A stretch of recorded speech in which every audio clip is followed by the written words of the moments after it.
Congratulations, you are a Roman emperor, the most powerful person in the world. With a single word, you can have thousands killed. Your face is on every coin, but tonight, at dinner, you won't know if there is poison in your food. And it's like this every single day. Let's start with the numbers. More than 70 emperors ruled in Roman history. Almost half of them did not die of natural causes.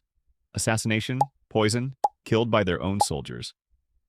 Being emperor was the most dangerous job in the world.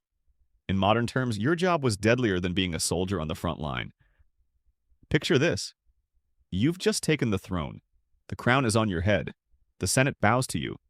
Everyone is smiling, but among those smiles, you don't know who is planning to kill you. Because in Rome, power is not inherited. Power means surviving every single person who could kill you. First problem, food. Your cook holds your life in his hands every day. So emperors hired a special person, called a praetorian. His only job was to taste your food before you ate it. If he dies, the food is poisoned. If he survives, you may eat. Imagine waiting before every meal, knowing someone might die first. But poison was so clever that some kinds acted slowly. The taster would survive today, but a week later, both you and he would die. Emperor Claudius died exactly like this. They say his wife Agrippina killed him with a poisoned mushroom. And the worst part? The person who planned it was his closest family. Now the second problem, your guards. There is a special army to protect you, the Praetorian Guard, the strongest, most loyal soldiers. But here's the paradox. The very people who protect you are the people in the best position to kill you. The Praetorian Guard killed or helped overthrow at least 14 emperors throughout history. They were so powerful that once after Emperor Pertinax was killed, they sold the throne to whoever paid the most. Yes, you heard that right. The Roman Empire was sold at a public auction. The highest bidder became emperor. That man, Didius Julianus, bought the throne. But just 66 days later, he was killed. He bought the most powerful position in the world with money, and that position killed him. So you must always keep the Praetorian Guard happy. Raise their pay. Give them gifts. Because the day they are unhappy is the day you die. Third problem, your family. You think your family is on your side. No. In Rome, the biggest threat to the throne could be your son, your brother, or your mother. Emperor Caracalla killed his own brother in their mother's arms. Nero killed his own mother. Near the throne, blood ties mean nothing. In fact, being close to the throne was like a death sentence. If you were the emperor's son, they saw you as a rival.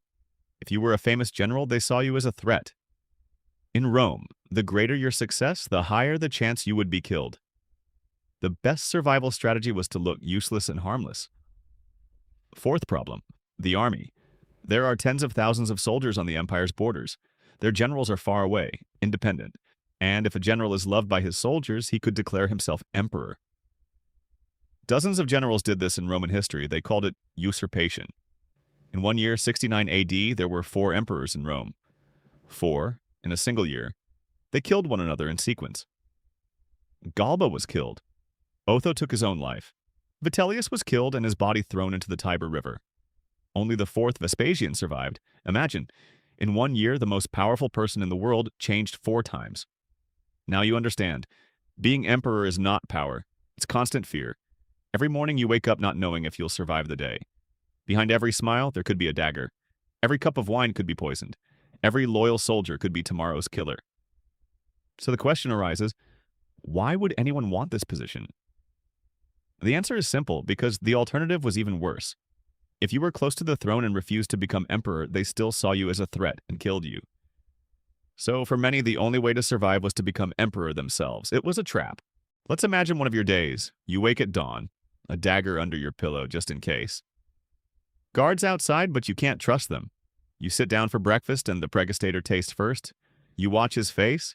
Does his color change? Does he struggle? You wait a few minutes, then you eat. During the day, you go to the Senate. Hundreds of people there, each one smiling, bowing. But you know, at least a few of them want your death.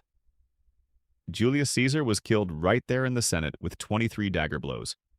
And among the men who killed him was his closest friend, Brutus. "You too, Brutus," were his final words. In the afternoon, you read military reports. A general on the border has become very famous. The soldiers love him. This is not good news. This is a future rival. You must decide, call him to Rome to control him, or have him quietly removed. Being emperor is a constant game of chess, but if you lose, you die. In the evening, a feast. Wine is poured, music plays, everyone is laughing. But you watch every cup carefully who handed you which one. Emperor Commodus was strangled in his own bath in his most relaxed moment by his own trainer. The moment that felt safest was the most dangerous. Before sleeping, you check your room. Are the doors locked? Are the guards in place? But even lying down, you are anxious, because many Roman emperors were killed in their sleep. This is the price of power. You are the most powerful person in the world, but you cannot sleep in peace. Now let's answer the biggest question. Why was this system so full of death? The answer: in Rome, there was no clear rule for how an emperor was chosen. By inheritance? Does the Senate choose? Does the army choose? Nobody knew for sure.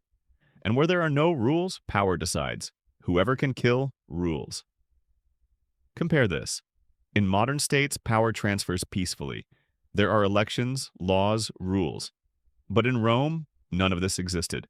So every emperor had to protect himself with his own wits, his own ruthlessness, his own allies. This was not law, it was a survival game. And here's the bitterest truth.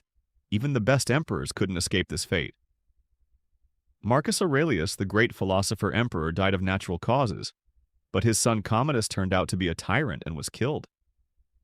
Goodness and wisdom would not save you. The system simply devoured everyone.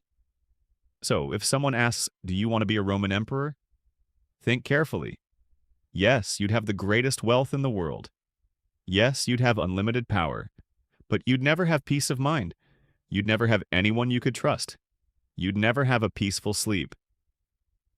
The most interesting part is that these men, the emperors, looked the happiest from the outside. Golden palaces, endless servants, the whole world at their feet. But inside, they lived in constant terror. They had everything except one thing: peace. This teaches us something. Power and happiness are not the same thing. On the contrary, sometimes the greatest power becomes the greatest prison. The Roman emperor ruled the whole world, but could not control his own life. He controlled everyone, but never felt safe himself. Historians have noticed something. The average reign of a Roman emperor was only a few years. Most didn't even rule for 5 years. Compare that, it's shorter than a modern company CEO. Except in this job, getting fired meant death. And know this too. Most emperors knew this fate. When they took the throne, they probably understood they might not survive. But they continued anyway. Because power is like that, it pulls you toward itself, even when you know it will destroy you. Let's look at the final image. You are an old emperor. For years you survived every assassination. You detected every poison. You saw every traitor in advance. You won, you survived. But what did those years turn you into? A lonely man who trusts no one, who fears every shadow. This is why, if history teaches you one thing, it's this. The highest peak in the world is often the loneliest place. The higher you climb, the more people want to bring you down, and the fewer people you can trust. The Roman emperors learned this with their own blood. So, the next time you dream of power, fame, or unlimited control, remember the Roman emperors. They had everything, and that very thing killed them. Sometimes the greatest blessing turns out to be the greatest curse, because true freedom is not controlling everyone. True freedom is being able to sleep in peace, having someone you trust, not wondering if you'll survive tomorrow. The Roman emperors had none of this, even though they had the whole world. So the question is not, do you want to be a Roman emperor? The real question is, are you ready to give up everything you have and live in constant fear, just for a crown? History has already shown us the answer. Now the choice is yours. But next time you dream of the crown, remember its weight too.